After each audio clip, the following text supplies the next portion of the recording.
দুইটা বাচ্চা পূর্ণিমার চাঁদের মতো চেহারা, সারাদিন লুকাইয়া থাকে, রাত্র হলে মরুভূমির পথ দিয়ে দৌড়ে আর কান্দে আর ডাকে মদিনার পাখিরা রে আয় মদিনার খবর, একটা খবর নিয়ে যা, কুফা নগরীর অবস্থা ভালো না, আমাদের বাবা মুসলিম বিন আকিলকে কুরবানি করে দিয়েছে, আমরা দুই ভাইকে খুঁজতেছে, রাস্তা পাই না, কোথায় যাব, হুসাইন যেন কুফায় না আসে, খবর নিয়ে যা।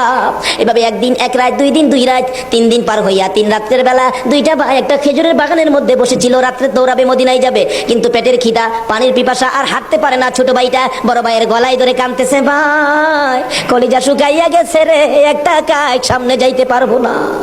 দুইজন গলাগুলি করে খেজুরের বাগানের মাঝখানে ঘুমিয়ে গেছে। এই খেজুরের বাগানের মালিকের নাম ছিল হারেস। হারেস নিজে ও তরবারি লইয়া ঘুরতেছে। সকালবেলা হারেসের বিবি যাই বাগান দেখবে, যাইয়া দেখে বাগানের মাঝখানে সাপ বিচ্ছুর ভয় থাকে, কিন্তু এই ভয়ের মাঝখানে দুইটা পূর্ণিমার চাঁদের মতো